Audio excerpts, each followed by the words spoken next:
Hello, welcome. So happy to be here with you. Erev Pesach 5780.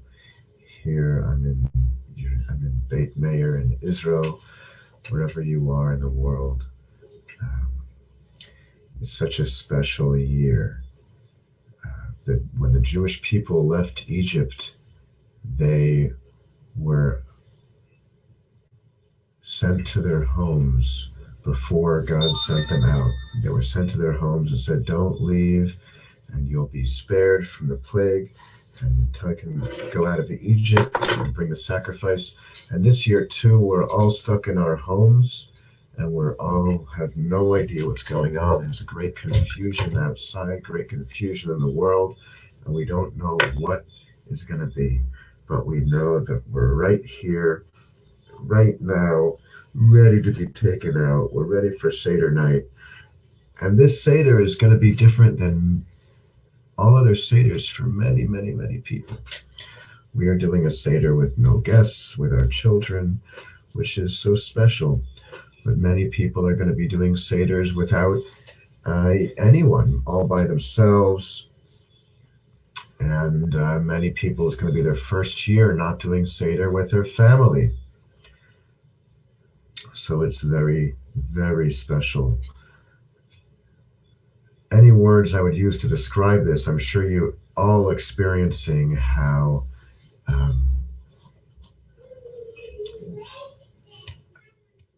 how we're all just waiting for the redemption.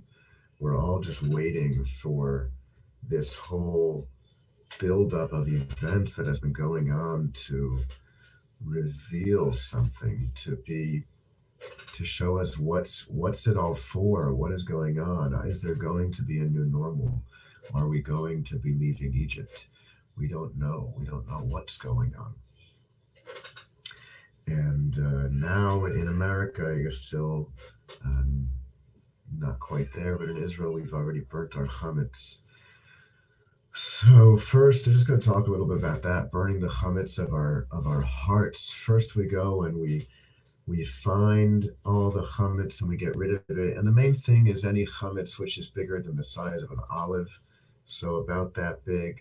That's the main size. That's the main thing. Get rid of any chametz in all of your property, in all of your in your car, in your house, in your office, in your synagogue. Any chametz that you own, which is bigger than an olive, make sure to get rid of it.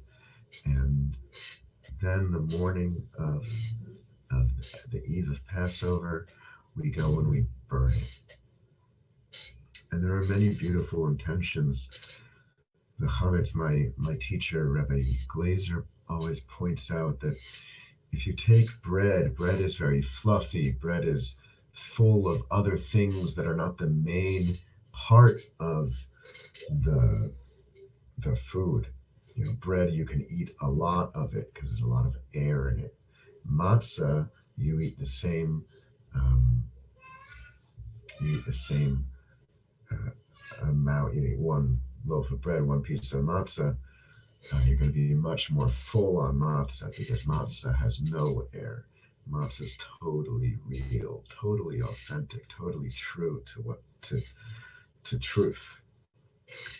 If I take matzah and I put it in front of my face, so if I take, let's say this is a piece of matzah, if I take the matzah like this way, I won't be able to see you because it'll block. But matzah is always transparent. You can turn it on the side and I can see you. But bread is always fluffy. It's always right there in front, blocking. I can't see anything. I can't see you. All I see is me, my ego.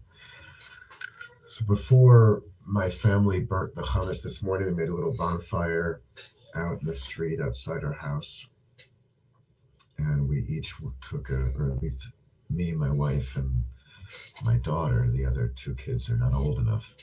But we took a piece of paper, a little sticky note just like that, and we wrote down on it the places where in our hearts where we're not in touch with what we know to be true. So for my daughter, I'm not going to go personal, but um, if we have jealousy or we have anger or we are mean or violent sometimes or impatient or anxious, we don't see the freedom there. We don't see how to get out.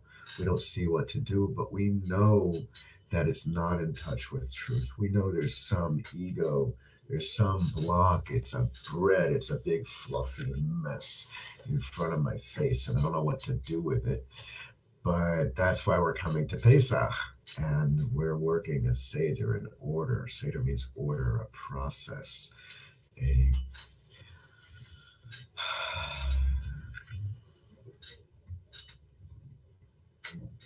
so we wrote down these places on our little sticky notes and we put them in the fire. We put them in the fire. We're getting rid of the chametz in our own heart. And it's so important to recognize also how this is pointing that so often we're looking at the negative in others. And this whole process of finding the chametz and burning the chametz is taking it back to me. Find the chametz in my own heart. I wouldn't even be able to see the chametz in you if I had it taken out of me. So today, I'm taking all the chametz out of my heart. I'm taking all I'm finding, I'm searching. Where is there a little bit of chametz? Where is there something not true, something not real? Where do I see negativity? Where do I see darkness in the world? It's reminding me of a beautiful story of the Barditchever. It's a classic story. The Barditchever, everyone knows, loved all the Jews so much, and he was always finding their good points and their good merits and praying to Hashem to focus on the good of all the Jews. So the Barditchever, he went Erev Pesach and he sent his helpers, his shamish. He said, "Go and find me some, I don't know the order, but he some contraband, some Turkish cigarettes." And at the time, the country that they were in, Barditchev, right now it's in Ukraine, but whatever country it was then was at war with Turkey. And his shamish says, "Oh, we can't. Turkish cigarettes. That's a sore. That's black market. We could get killed for having Turkish cigarettes." And the Barditchever said, "I don't care. Find me Turkish cigarettes." So you don't argue with the Barditchever. So the shamish went out, knocked on door after door, and everyone said, "Of course we don't have Turkish cigarettes."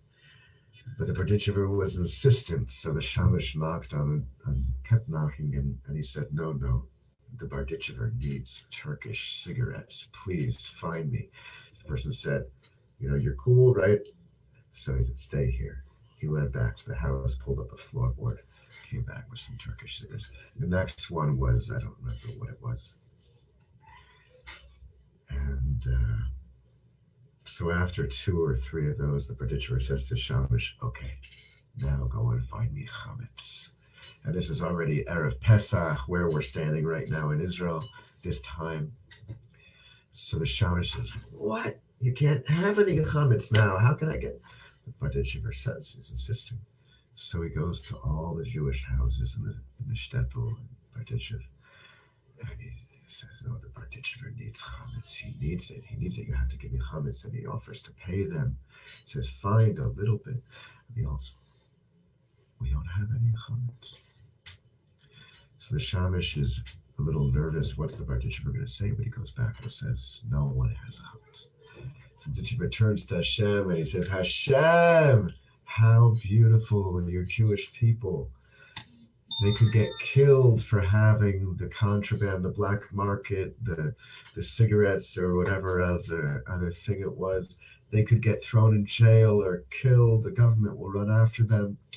And they still have. But chametz, who's going to enforce? Who's going to kill them? You could keep the back of the house. No one's going to know. But Hashem, no one has any chametz." So it's just a special story of the treasure that the Jewish people have kept Pesach, and it's Something my father of North Weinberg always pointed out was it's like that movie. What's it called? Extra Third Kind. I forget what it's called. The Steven Spielberg movie. Strange Encounters. Right? What's it called? Um, and the basic idea is that these alien beings contact people around the world, and they don't know what's going on, but they all feel an urge to come to this mountain in the middle of the Midwest of America at the same time for this alien encounter. And it's this strange thing where they don't know why they're doing it, but they feel they need to. And Pesach has always been very similar. You'll have a Jew who doesn't keep Purim, which is fun, or Simchas Torah or Shavuos. Maybe they go to synagogue on Rosh Hashanah and Yom Kippur. But Pesach, they'll get together and have a Seder. Maybe they'll even get rid of their chametz and buy matzah.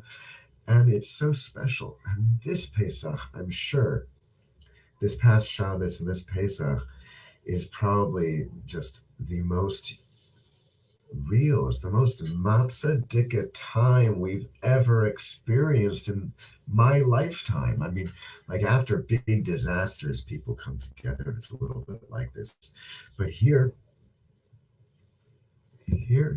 is the whole world coming together and keeping Shabbos. And even if someone's not Jewish or doesn't know what Shabbos or Pesach is, everyone is experiencing this loss of chametz, this loss of ego. The stock markets have crashed. Your work is gone. No one's leaving their house. Everyone's sick of social media and just clear how fake the regular world can be. Everyone's looking for real connection and authenticity and truth. And I don't, even if you never heard of Pesach, everyone is feeling this. Where are we going? What's going on? Take us out. And it's just so special of a time.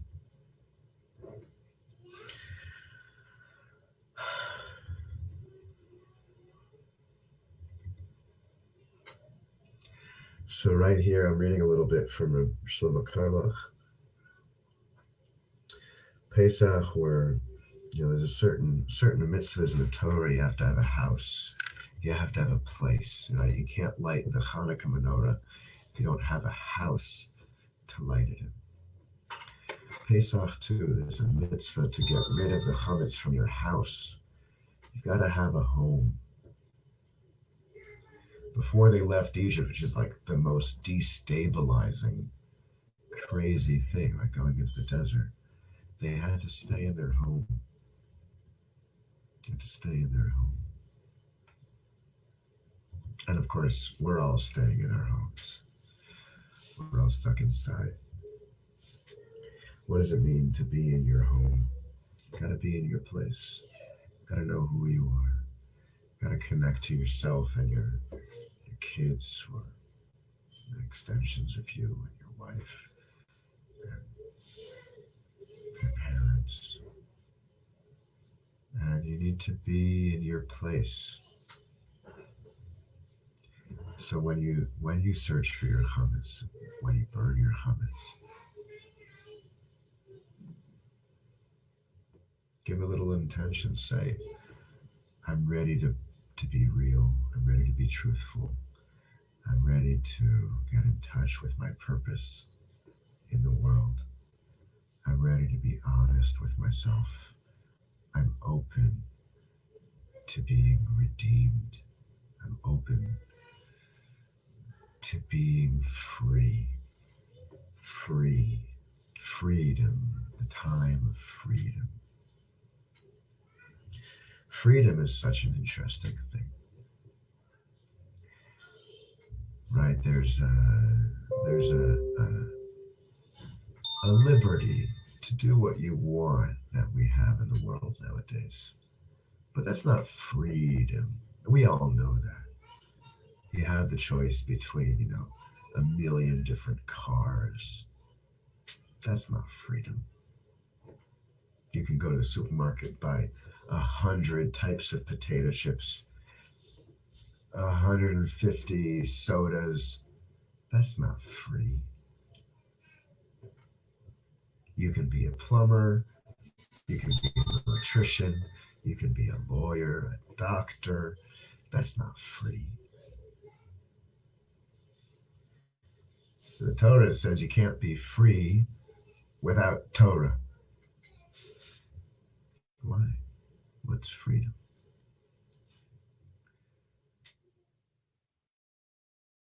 You can't be free unless you know why you're doing what you're doing. You can't be free unless you're a bit of a slave, unless you're committed, devoted to truth, to purpose. What's freedom without consequences? Drink the Sprite, drink the Coke, same thing. Drink the Coke, go for a run. Ooh, that could be a free choice. That could be. Could be. Depends on you. It's got to be meaningful. Meaningful. Meaningful. It's got to be important to you. It's got to make sense to you. It's got to be, will this help me? Will this make my purpose in the world more developed, more advanced? Or will this hurt me? Will this make my purpose in the world? Will this take away from my goal? Now, it can't be a meaningless goal. It can't be my goal of making $1 million. That doesn't necessarily make something meaningful or free, therefore. It could. Very well could. $1 million could be very meaningful. But $1 million versus $1. It's not necessarily, there's nothing meaningful intrinsically. That's why Coke or Sprite. So this Pesach, it's all one idea. I mean, what is the ultimate meaning? Is to be in touch with truth, to be getting rid of the chametz, the fluff, the ego, the falsehoods in my life. And again, to stress, even though I don't know how we're getting out of Egypt. I don't know how we're getting out. It doesn't matter. The times they are a changing. You just got to be on the right side. Right? When the Jews left Egypt, a lot of them didn't leave. What, the other ones were ready? Nah, the other ones were just as low. They were just as broken. They were just as muddied and depressed. They were just as sad. They were just as far from truth.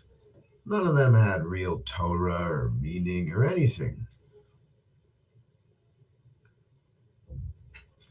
But the ones who left, they said, I don't know how, but I'm going. The other ones, I don't know, I guess they couldn't even muster up the perspective to say, I want to leave.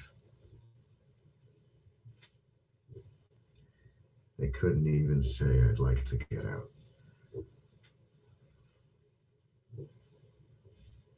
I guess you got to have a certain minimum to get out of Egypt. We got to want to get out. So here we're at Erev Pesach, the eve of Pesach, right before, a few hours to go. We're getting rid. In Israel, we've already gotten rid. We have no more chametz. What does that really mean? We've opened it all up. We put it all in the fire. We've looked with the candles, with the flashlights, with the feathers and the and the brooms and the mops and the sponges and the cloths. We've looked everywhere. We've opened it all up. In all these places, I want to go out. In all these places, I'm willing to be free. What does it mean, free there? In all of these places in myself that I'm disconnected, I'm willing to be able to make meaningful choices. Until now, I've been small. I'd like to make that free choice to be big, to be.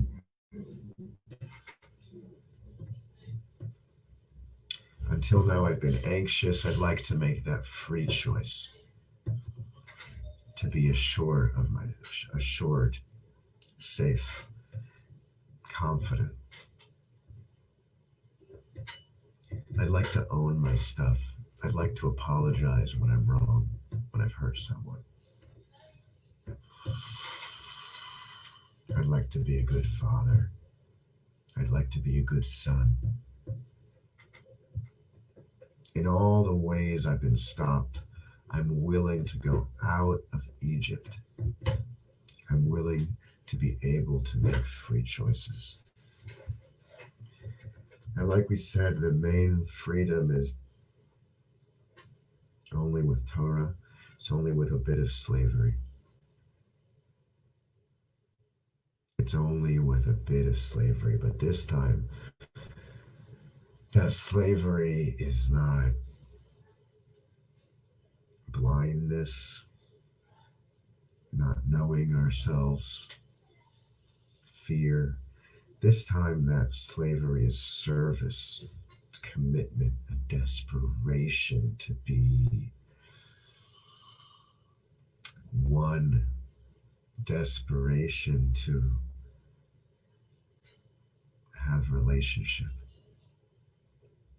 commitment. This is service, slavery to God, dedication to truth.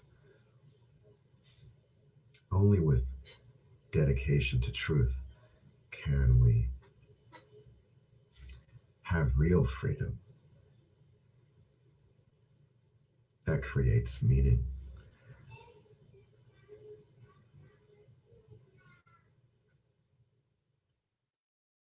So let me give a blessing to anyone who listens or watches this. May be blessed to open up every chametz, every bit of chametz in yourself, and see all the chametz you see in the world, all the negativity that you see in the world.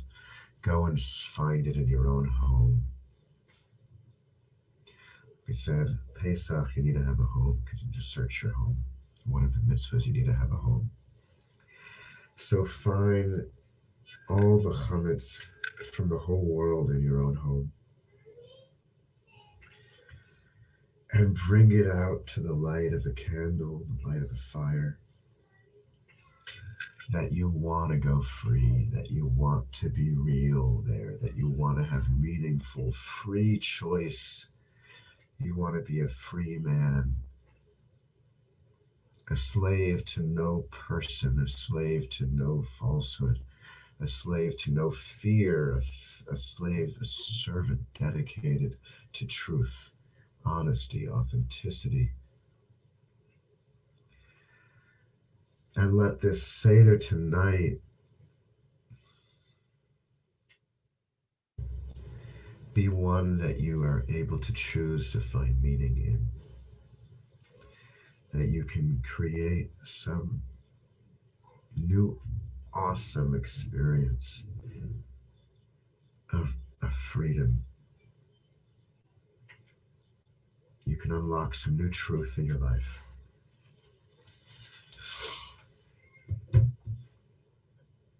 Have a happy Pesach.